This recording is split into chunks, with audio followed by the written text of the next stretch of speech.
thrill seeker convinces two friends to hike into a remote canyon. I chose what I thought was the easiest canyon. I think he was trying to convert us into becoming mountain men. But when they get lost in the narrow crevices, I can't do it! they become trapped. This is madness.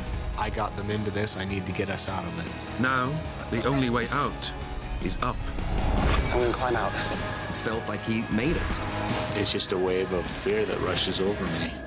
It's something that I'll never forget.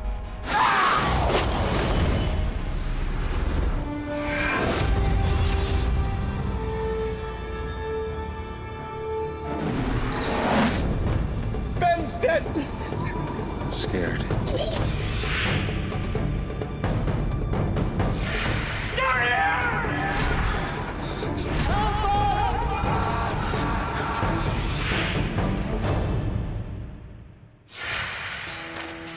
Grade school teachers Ben Gowans, Jason Cox, and Clay Craig are setting out on a spring break adventure. Come on, big guy. We met when we were in college together. We were in the School of Education. We were some of the only men in the program, so we kind of made an immediate bond. We had kind of done an annual trip we called the Man Trip. Ben plans to take his friends on a day trip through the narrow canyons of Utah. The first time I went canyoneering was so exciting. Clay and Jason, they were my buddies already. If I could get them hooked on this, I thought we would be set. Ben had been researching some different hikes, and I think he was trying to convert us into becoming mountain men. No. Can't we just go to Vegas? But not everyone shares Ben's enthusiasm. He wants to go to Vegas. Jason has been feeling sick all morning. Even though I wasn't sure, I was sure that I wanted it to be the three of us to go do something together. So I agreed on going canyoneering. The drive down was really fun. We just joked around and had great conversation. That's one of the things I really enjoy about our friendship, is that we talk together and get along so well. On the way to Hanksville, we were pretty lighthearted. I mean, we were laughing and having a good time, and we all three felt good about the trip. The three friends have said goodbye to their wives and children and are driving 50 kilometers into the wilderness. Ben has planned an easy 3-hour hike through Leprechaun Canyon, a spectacular and remote 5-kilometer gorge with canyoneering routes for all levels of ability. I chose what I thought was the easiest canyon, given the description. This one's yours? We got one of these each. Okay. Okay, we ready, guys? See where we're going.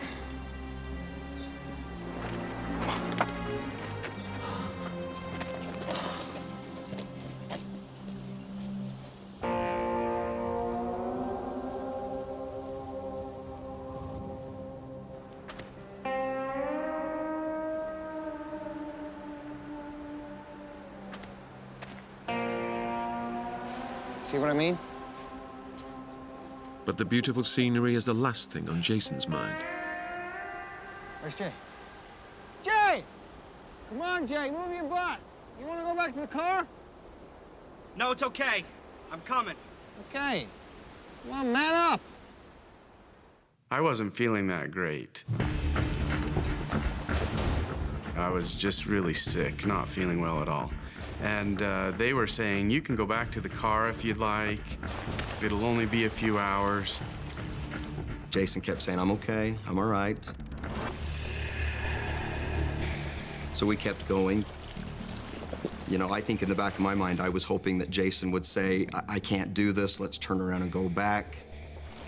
And there were two things going on in my mind at that time. I'm not a quitter, so I didn't want to give up on it.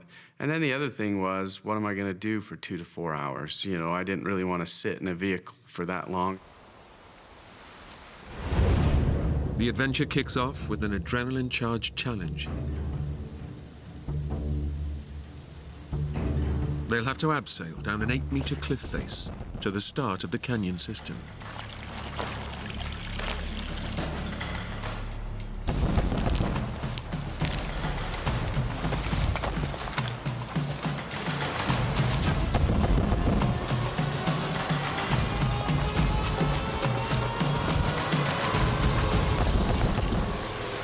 Awesome!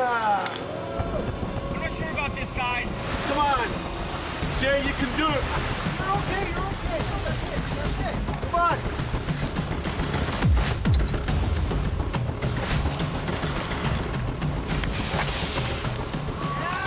Well done, big man! You did it! That was cool!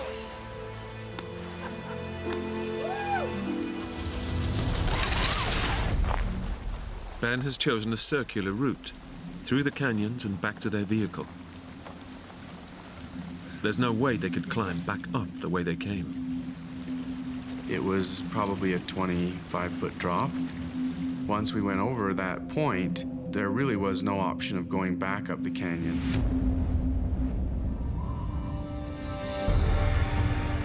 But up ahead, the winding canyon lies open, and the adrenaline of the abseil is coursing through Ben.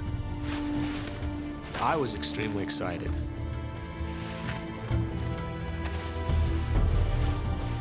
I was in heaven. I was having the time of my life.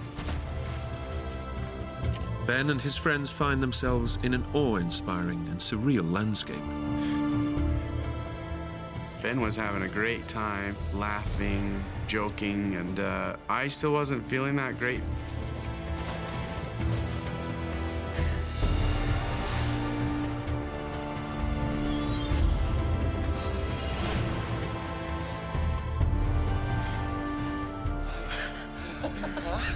I told you it was awesome. Hey, you feeling better? Yeah.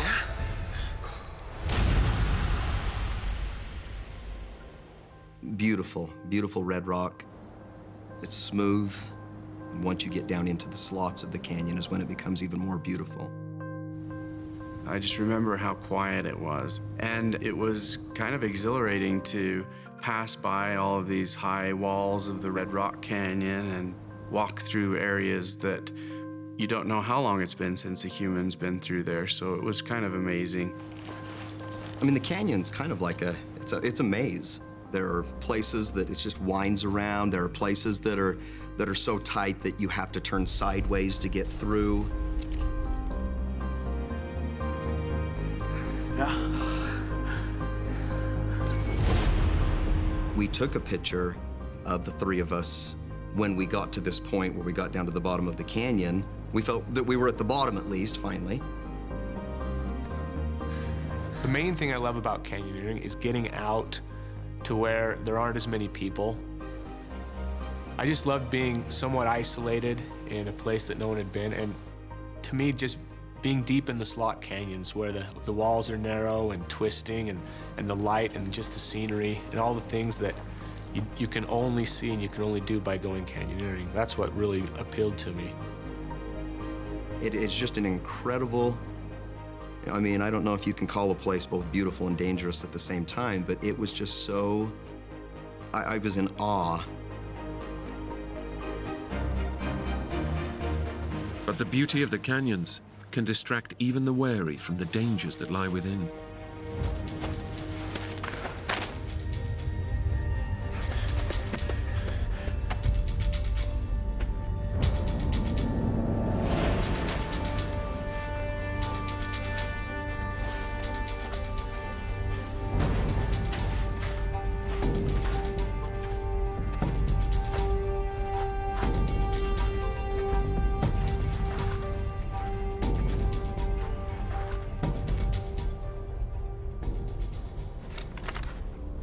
The canyon offers a variety of routes, from the very easy to the virtually impossible. And soon Ben faces a choice. You okay? Yeah, I think so, yeah. No, but look. The GPS is saying a little further on. I was using the GPS, but I was also using a description that we had printed off the internet. It talked about a shallow down climb that led into the bottom of the sandy canyon. The GPS said we needed to go 90 feet farther, but what I was seeing right in front of me was exactly like the description. Yeah. So having never used the GPS before, I thought that I knew better. So I thought, this matches the description. I'm going to go down here. Okay. Come on. The friends have made a critical error. By ignoring the GPS, they've missed their trail. They're now entering the canyon's most technically difficult route. Once we started down the canyon, the walls started to climb and get higher and closer and closer. And for me, it was exactly what I'd hoped for. It was exciting. I was in heaven. I was having the time of my life. Come on, guys! Jay! Come on! Guys, wait for me!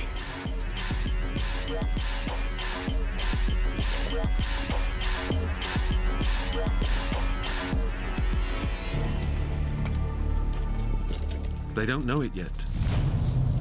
But the three friends are at the entrance to one of the narrowest canyons in the world. Jason is worried. The route Ben suggested shouldn't be this extreme.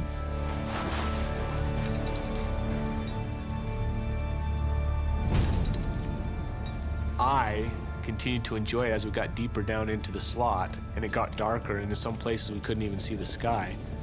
And it was amazing to me.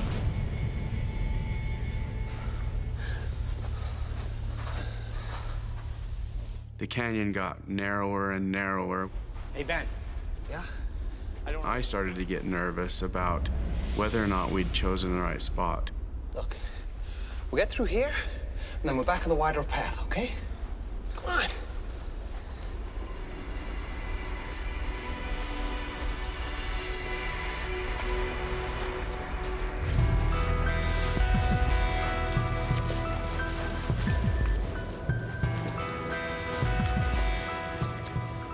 The canyon is so narrow, it's not long before they have to leave the safety of solid ground.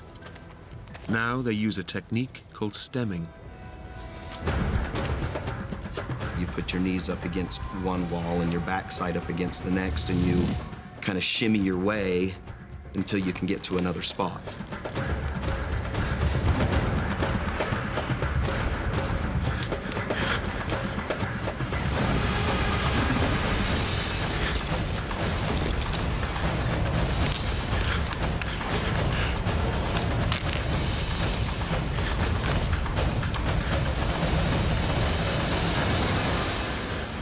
I was rather in my own world.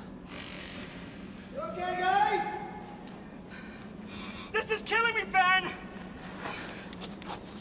This is what we came for!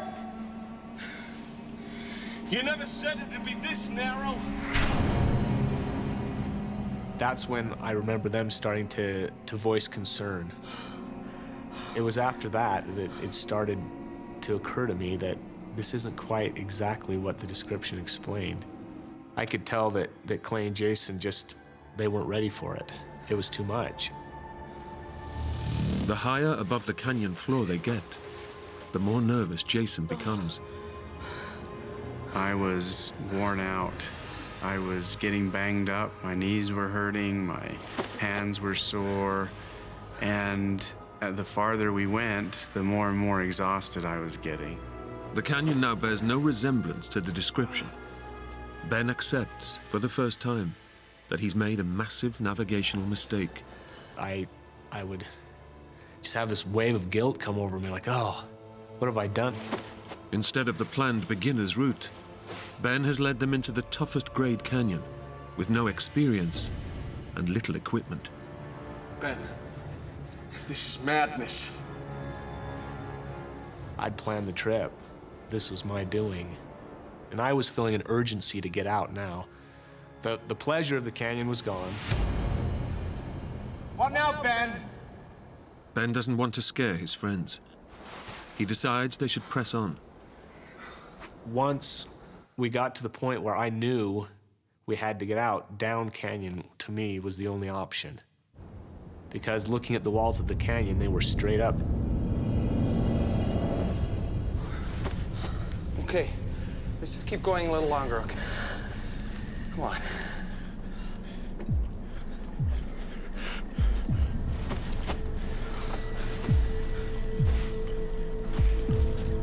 But 6 meters above the canyon floor, Jason is already struggling. I was just trying to hold my place, and my legs were burning. I was exhausted.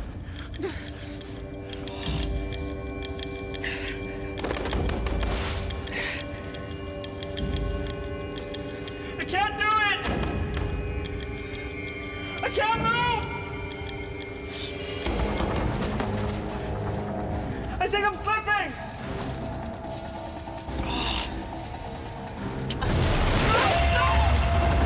Jay!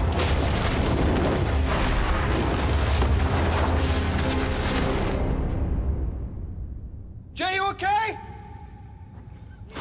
Jason's backpack has left him wedged in a 60-centimeter gap, I'm stuck! with 1 million tons of rock pressing against him. Guys, I'm stuck here, come on! Okay, Jay, keep calm.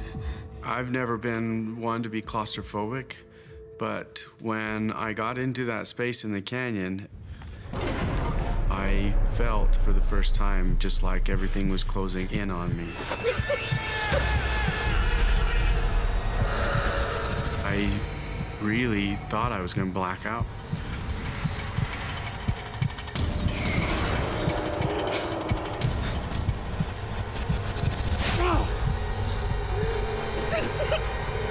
Help me! Clay. God, I'm sorry. I just had this overwhelming feeling of responsibility. And they had completely trusted me. And I had let them down. It was through my mistakes, my navigational errors, we were in the situation we were in. You gotta get me out of here, Ben! Do something, guys!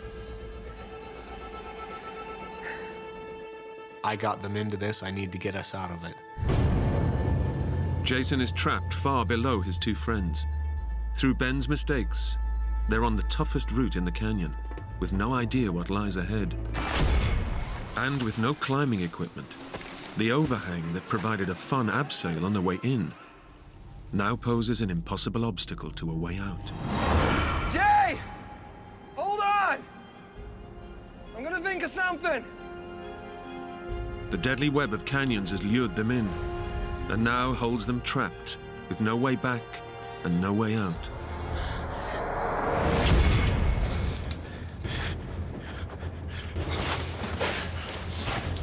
Ben, the group leader, presses on in search of a way out up ahead.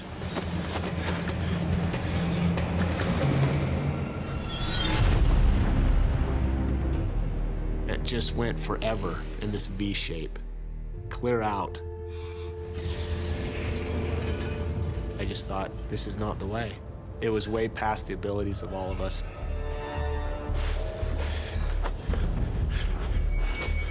He returns with bad news.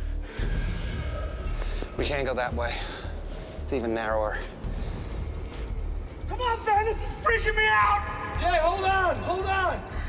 Breathe deep, come on, keep calm, Jay. How are we gonna get out of here? Jason was just kind of screaming, saying, I'm wedged down in this canyon. And I kept asking Ben, what are we going to do? We can't go the other way. I think I got us stuck. I don't know how to get out.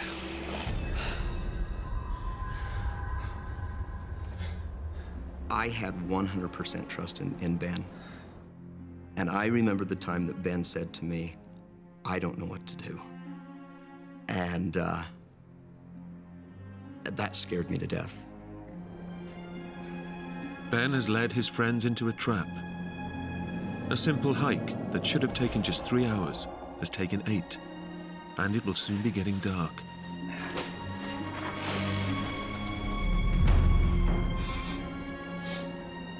I decided we can't continue this way. Jason's stuck already. He's exhausted. Clay is not happy either. We've got to do something else. I'm gonna climb out.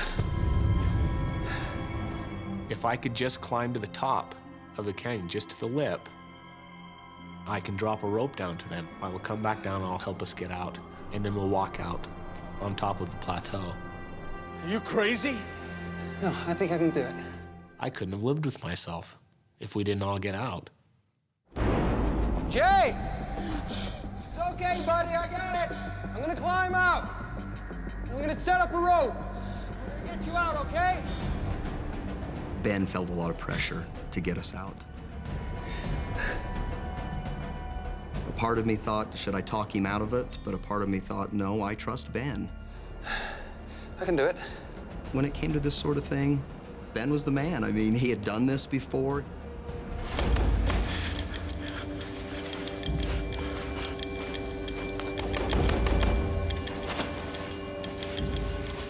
I was just going to go to the top. I was going to secure rope, and I was going to give us a way out. At the time, I didn't know what else I was going to do. It's my responsibility. I spearheaded this trip. I brought them to this place. That was the whole reason I decided to free climb a 70-foot cliff. Ben is a novice, attempting an ascent that would challenge the most experienced climber. Way to go, Ben! But he's powered by a potent cocktail of guilt, adrenaline, and sheer determination. God, he was doing good. I just kept thinking, come on. I felt like he was going to make it. He was going up the side of the wall very quickly. I was quite surprised at how fast he was able to make it that high.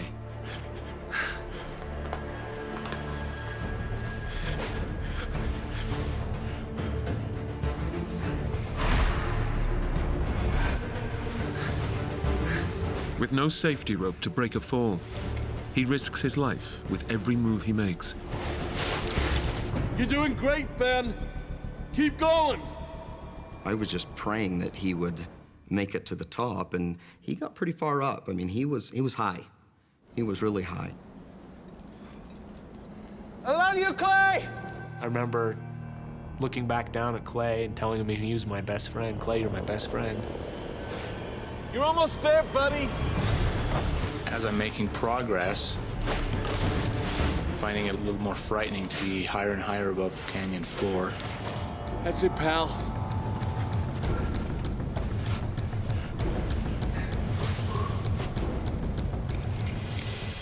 He almost got to the top, and I was just really hoping that he'd make it. I'm fine! I'm almost there, boys! Ben has made it 22 meters up a vertical wall of rock. His next handhold will take him over the edge. I grabbed the rocks. The edge was kind of rotten, the rock crumbly. I know that I'm going to fall, and it's just a wave of fear that rushes over me. I know instantly that I'm not going to make it, that I've failed. It felt like he made it. You couldn't have been any closer. Then, disaster strikes. He grabbed onto that last rock just to pull himself up and out. And when I saw that snap, everything around me, it was silent, it was slow motion. I've never heard a man scream like that.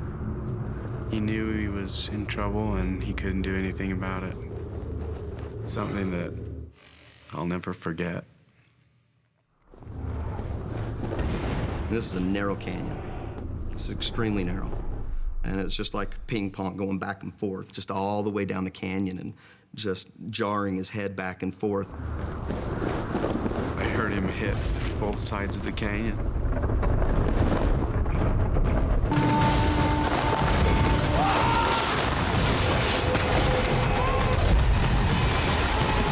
Then a large thud when he hit the bottom of the canyon.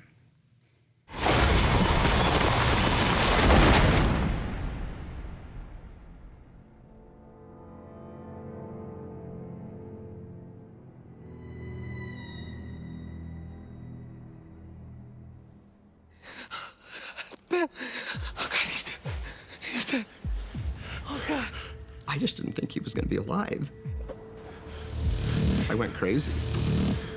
And it finally came to my senses. I came to my senses and I said to myself, I gotta go see Ben. It's a lot easier to stem your way down a canyon than to stem your way up a canyon. So I get out of the situation that I was in. Jay! I don't think I wanted to face reality of what I was going to see. Faced with the sight of his stricken friend, Clay slips into shock. He started screaming out that he was dead, and he just kept screaming it over and over again. And I couldn't accept that. Jason has to escape the narrow crevice that's trapping him and help his friend. And I think just the adrenaline rush and the fear of my friend being dead gave me enough strength to start to climb again. I switched into something else, a survival mode. It was like I had to get out of there no matter what. I fought and fought. I remember I was screaming, clawing, just doing everything I could, and I was just inching forward an inch at a time, but I was moving, and so I didn't care, and I just kept fighting.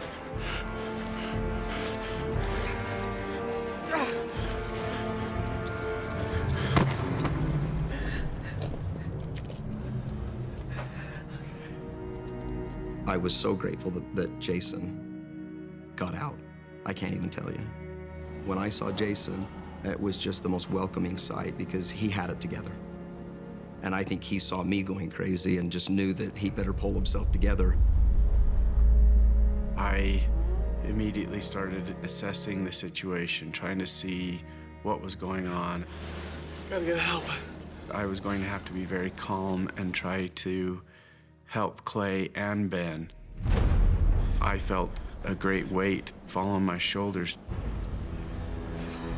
His head had hit a sandy area about 2 feet away from that boulder. He was bleeding from his mouth, his nose, his eyes, and his ears. All the signs indicate that Ben has suffered a major cranial injury. Jason might be too late to save his friend. He's my best friend. I really thought he was dead. I did.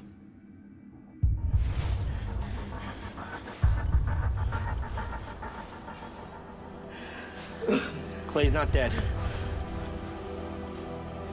He was breathing.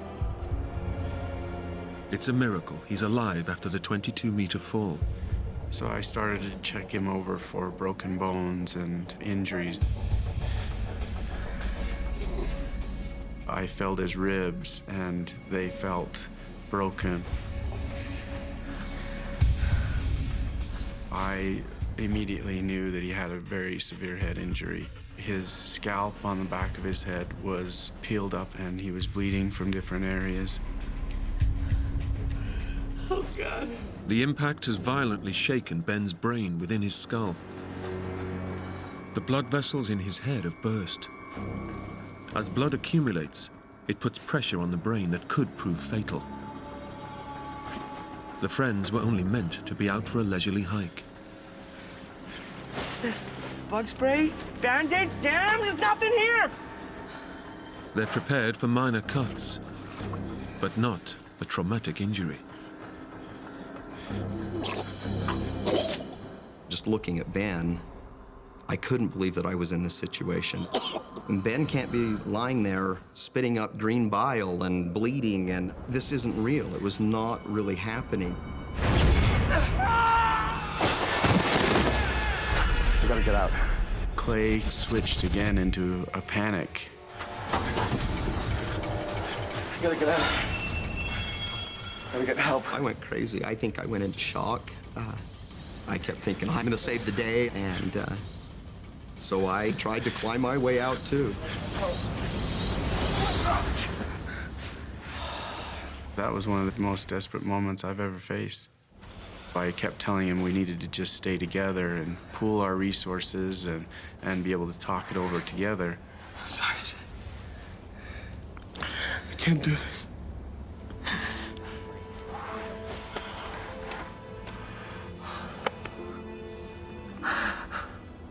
Ben was actually lying in water, just a little bit of water where he had landed.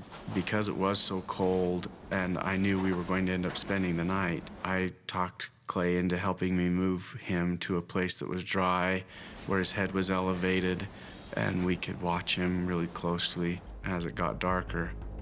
It's possible that moving him could worsen Ben's head injury. Nice and easy, okay?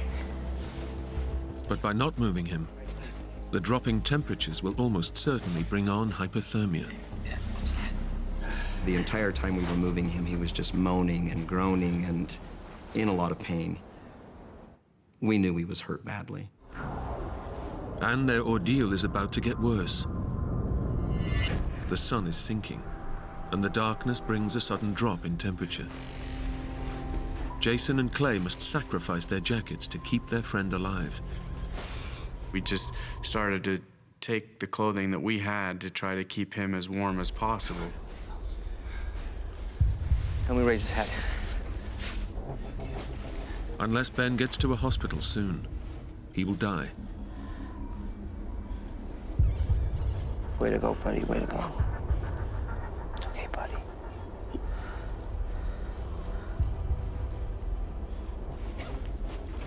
Jason and Clay take stock. They have to find a way to save their friend. We were in a place where the climb was well beyond our means. We didn't have the experience, we didn't have the gear. It was frustrating and scary. No signal. You tell your wife where we were going?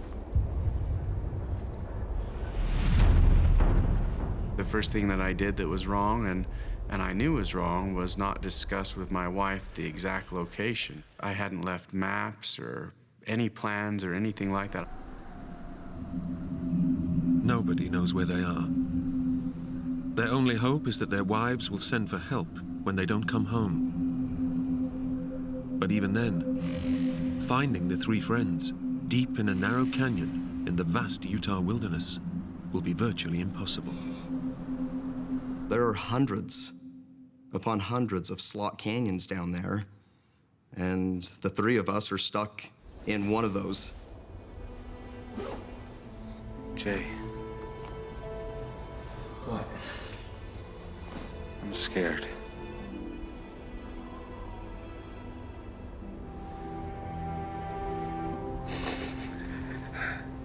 I was scared for Jason.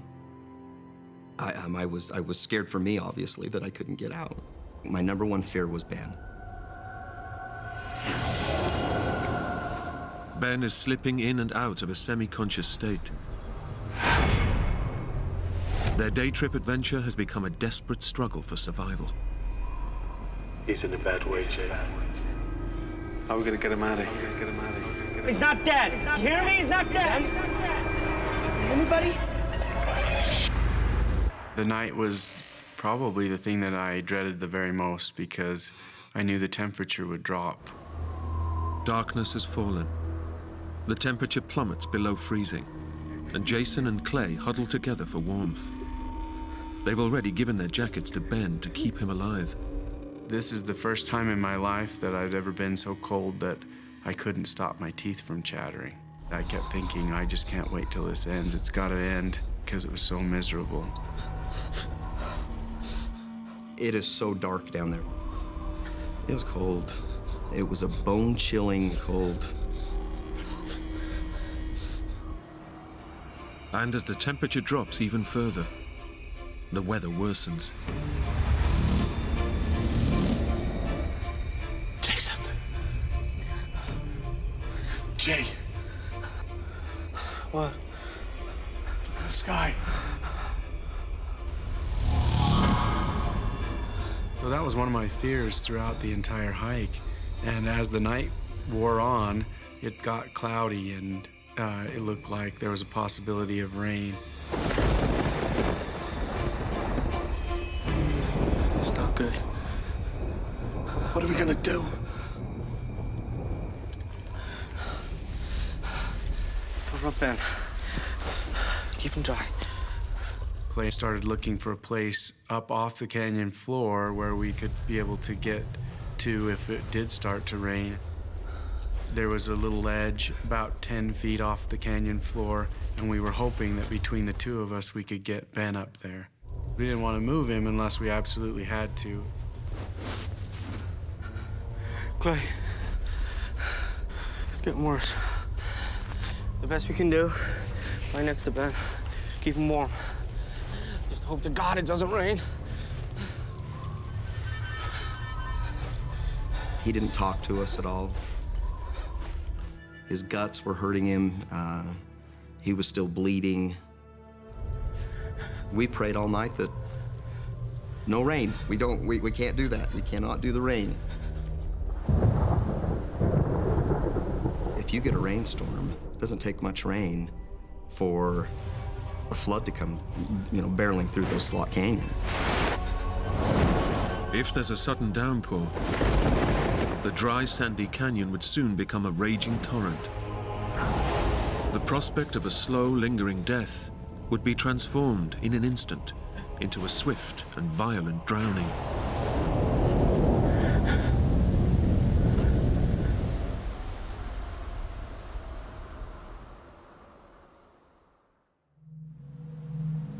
The sun rises. The hours of freezing darkness have taken their toll on both body and mind.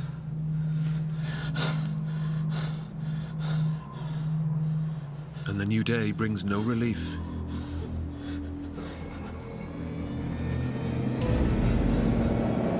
As Jason stirs from his half-sleep, he makes a shocking discovery. With the pressure of his head, the water bladder actually popped open in the night and started leaking.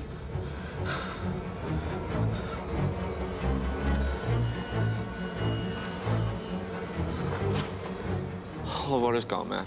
When we first assessed what we had, I thought we could last for at least 3 to 4 days.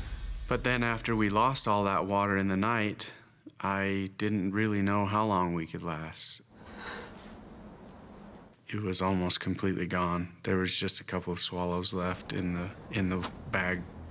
They give the last precious drops to Ben. It might keep him alive a little longer, but they need to find a replacement supply, and fast. Without water for even a day, the blood thickens, putting strain on the heart. On day 2, the body's systems begin to fail. Surviving a 3rd day is unlikely.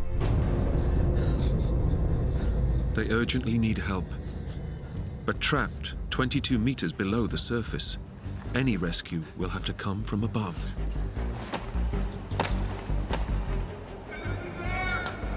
We formulated a little plan together, one of us tending to Ben, making sure he was doing okay, while the other one would go and hit the canyon wall 5 times, wait for a few seconds, hit again 5 times. Help us! Is anybody there? We did that all day, back and forth. Can you hear us?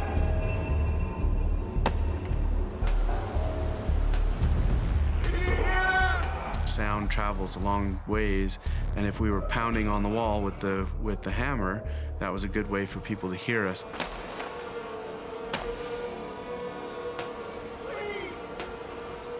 But they're in the middle of nowhere, swallowed up by thousands of kilometers of uninhabited wilderness. As the hours pass, Clay and Jason begin to entertain their worst fear.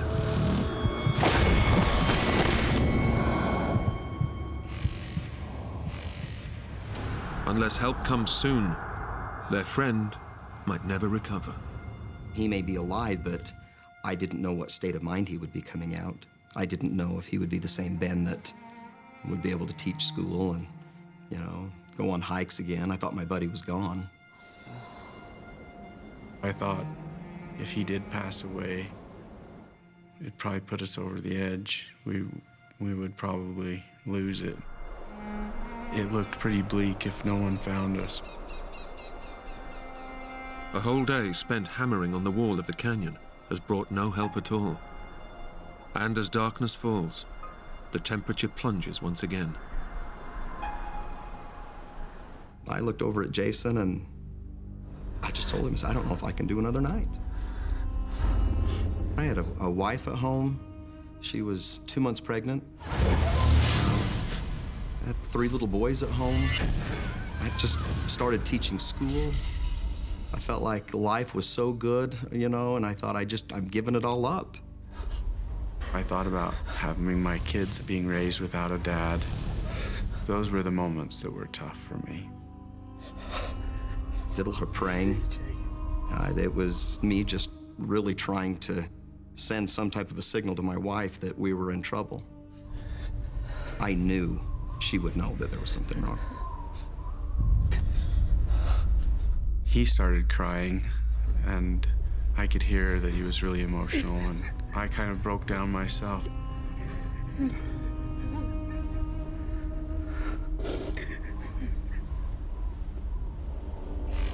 Their lives are nearing their end. It's just a question of what will kill them first: dehydration or hypothermia. And Ben will be the first to die. I couldn't even imagine staying down there any longer, going through another night. It was the coldest I've ever been in my life down there.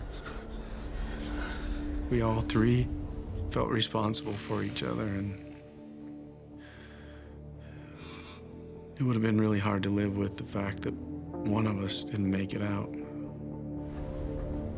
Rescue is unlikely. They haven't left any details of their planned route with their wives. The only way out is the same free-fall climb that has left Ben clinging to life. If Clay or I had tried to climb out, I think either we wouldn't have been able to get very far just due to our lack of energy, or we would have fallen and that we would fall to our death. There's no way out. The canyon has become their tomb.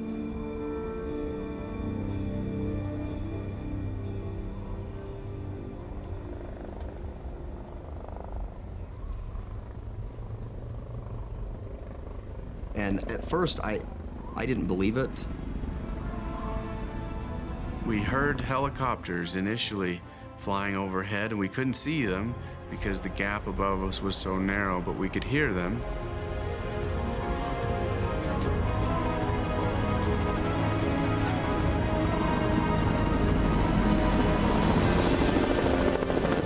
Hey, get out the camera! When it goes past, fire flash! We had a camera, and we thought that they might actually see the flash. The helicopters approached our area. It's a miracle. Someone is looking for them. Jason and I were both just screaming and trying to get someone's attention.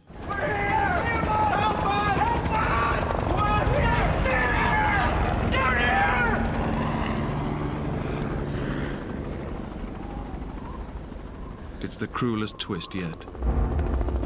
A search and rescue helicopter has passed within meters of the top of their canyon. But 22 meters below the surface, they're virtually invisible.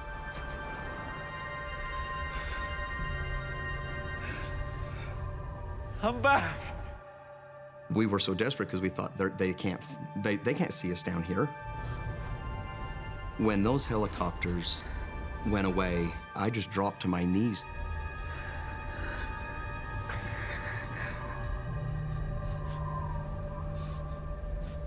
It was so quiet. I just remember how quiet it was. It's something that I'll never forget.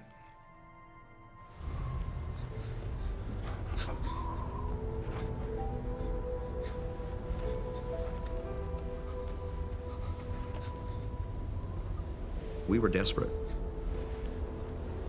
All throughout the night, Jason and I were thinking they're gone. They're not coming back. And just wondering if Ben really would make it another night.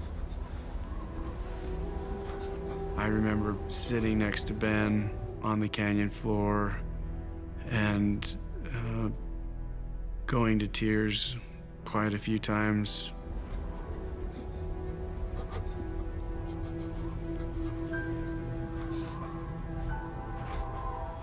I thought my buddy was gone.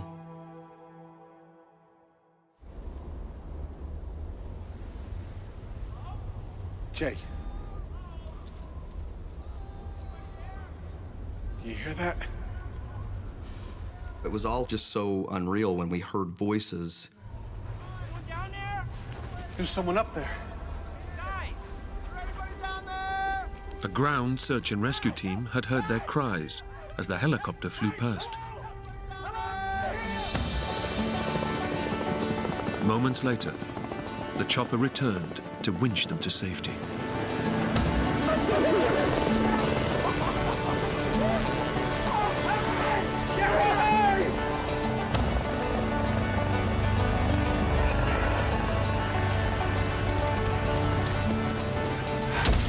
"30 hours after falling 22 meters to the canyon floor, Ben was airlifted to safety.